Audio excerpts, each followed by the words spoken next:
Hey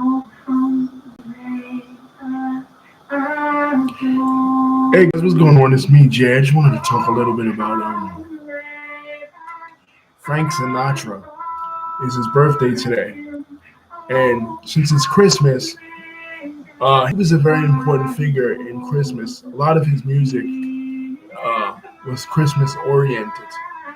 He, along with Nat King Cole and Bing Crosby, were like the kings of Christmas standards.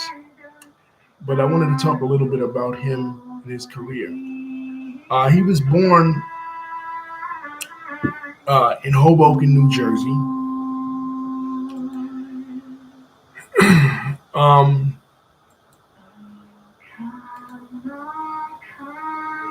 in 1915.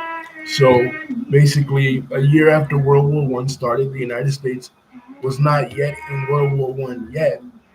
But his mom was supposedly his mother worked in a Catholic abortion clinic, which is crazy to think about, considering the Catholics in the United States spearheaded uh, the abortion, the anti-abortion movement later on. But he, he had a rough childhood. He suffered a lot of illnesses, including even when he was first delivered. He was almost delivered. He almost died. You know what I mean? So he was a very sickly child, but and very skinny. But as a teenager in the 1920s, he decided to get into music, and initially he begged people to be part of their group. But in 1935, he joined Tommy Dorsey's band, and it was Tommy Dorsey, a famous big band leader, because this was the 1930s, and in the 1930s, big band music was all the rage. You know, you had uh, your singer, really vocalists weren't the stars of the big band era. It was like your trumpet players like Louis Jordan, your piano players and composers like Duke Ellington, your your clarinet players like Benny Goodman and like Artie Shaw.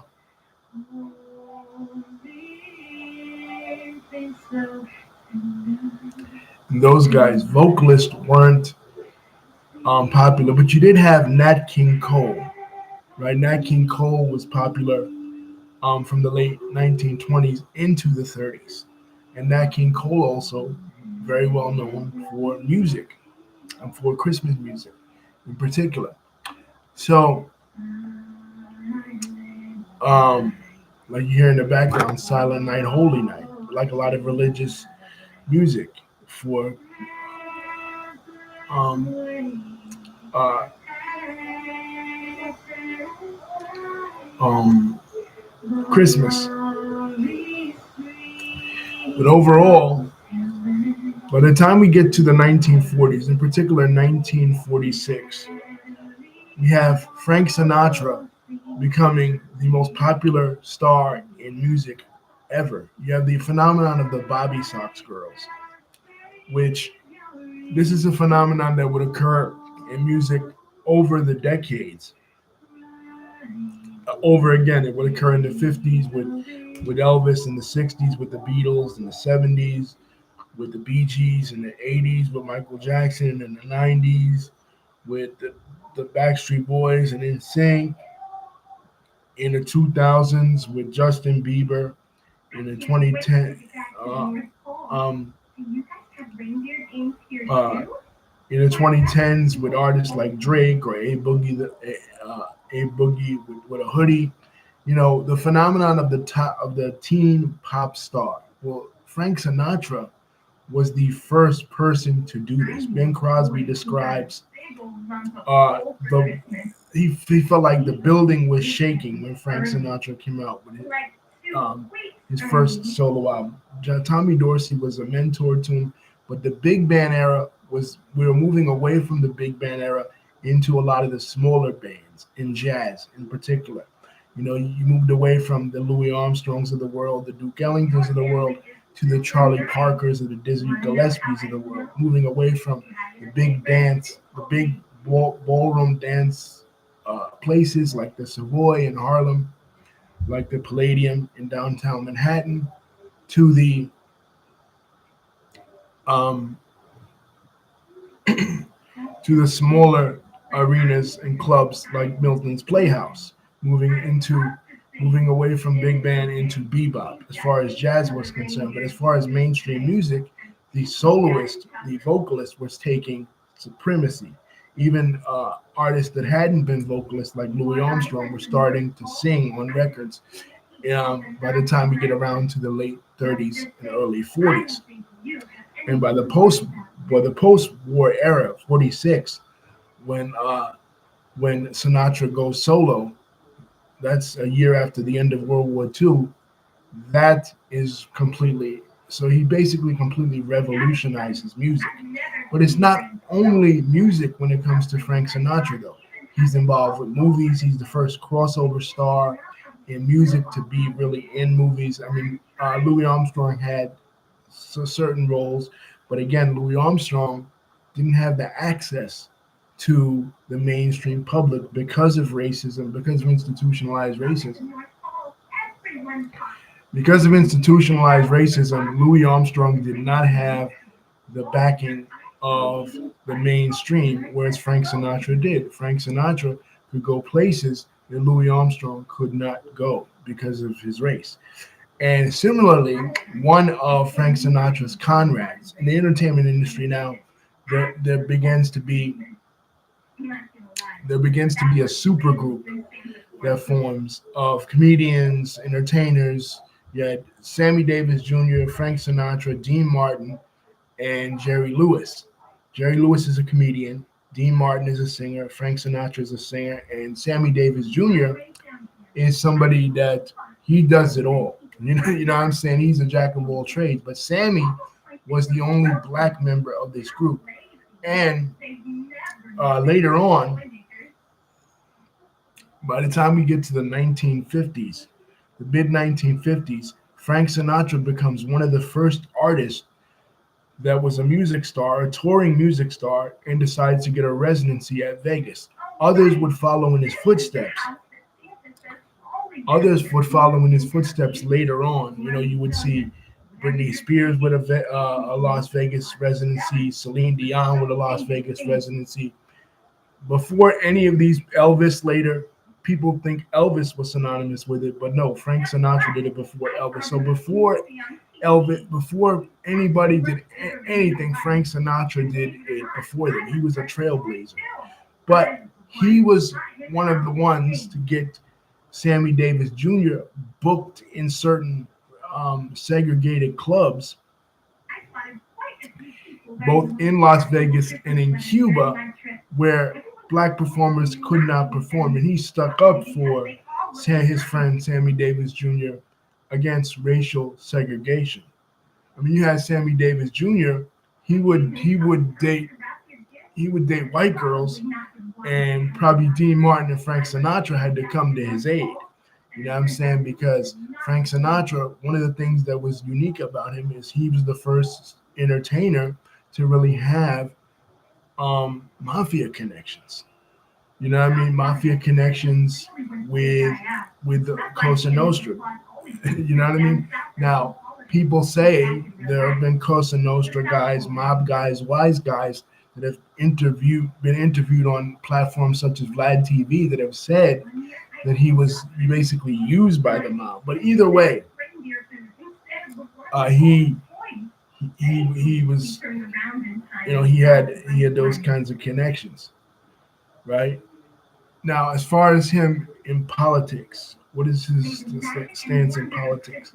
His mother was an avid supporter of the Democratic Party, of course, because many immigrants were. I mean, the Democratic Party, like it is today, catered, especially in the Northeast, where he was from in New Jersey, to immigrants, to European immigrants from the Irish in the 1840s to later on the Italians and the Jewish people.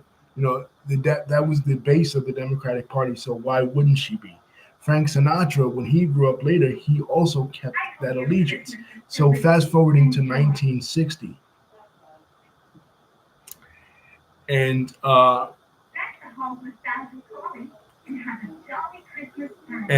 the election of John F. Kennedy. John F. Kennedy was unique to ethnic Europeans, European ethnicities. People that were of Catholic background, like Frank Sinatra, because he was the first Catholic candidate for president. Right?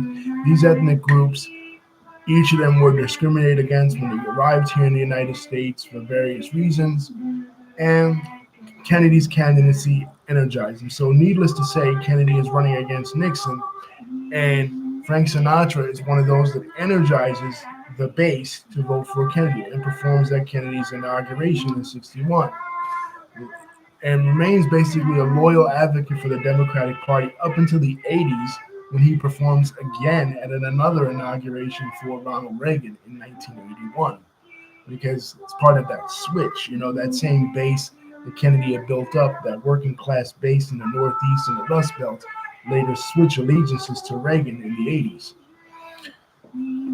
And plus, Reagan was the showbiz president. He was friends with Jimmy Stewart. He was friends with Frank Sinatra. He was friends with these guys. You know what I mean? So, but by the '80s, Sinatra had his Vegas residency, and he kind of slowed it down. In fact, he retires in the early 1970s with his 1971 with his performance in Madison Square Garden singing the song that was written by Paul Anka, "My Way," which is a famous song. Many wrestling fans will know it as the swan song of one Pat Patterson. Elvis would perform this song later when he would also retire. Sinatra, though, and he had a daughter, Frank Sinatra did, he was linked with many starlets. And one of the things, too, he was an icon for civil rights because in his movies, through his songs and his movies, he expressed a love and an ideal for multiculturalism. With songs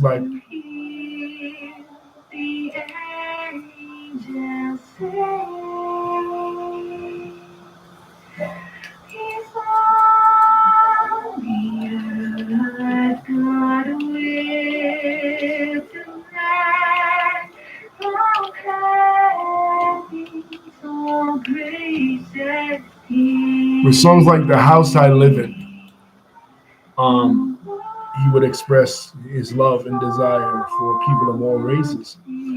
I had a bus driver that was an Italian American. The last time Frank Sinatra charted was in the early 1960s with "Ain't That a Kick in the Head." But I had a bus driver that was an Italian American, and he loved Frank Sinatra. You know what I'm saying? And I was on his bus in 1998 when Old Blue Eyes, the chairman of the board, Frank Sinatra, passed away. And I love Frank Sinatra. You know what I'm saying? I love "My Way." I love "Strangers in the Night." I love songs like "Ain't That a Kick in the Head." Man. I love those songs because to me that's the ambiance. You know what I'm saying? I go into an Italian restaurant anywhere in the Northeast, and to me that represents working class Italian Americans, Italian American culture, Italian American heritage. So I just wanted to say and give that brief overview of Frank Sinatra's life and career. And just, I feel like everybody else that becomes the artist of the decade, whether it's Drake, whether it's Taylor Swift, whether it's Adele, whether it's Madonna, whether it's Michael Jackson, whether it's Elvis, you know what I mean? Whomever it is, they built off this legacy of Frank Sinatra. Obviously, you had Nat King Cole first, you know what I'm saying? And Louis Armstrong before him, and even W.C. Fields, and others in music history that have contributed to the history and the evolution of music. I'm not saying only Frank Sinatra, but I'm just saying that that this is that he was ahead of his time. We talked about Dr. Seuss in that way too. We talked about um, uh, all these guys. We talk about, but when it comes to music, Frank Sinatra stands head and shoulders above the rest because he did it his way. Peace, guys. Don't forget to like, comment, and subscribe.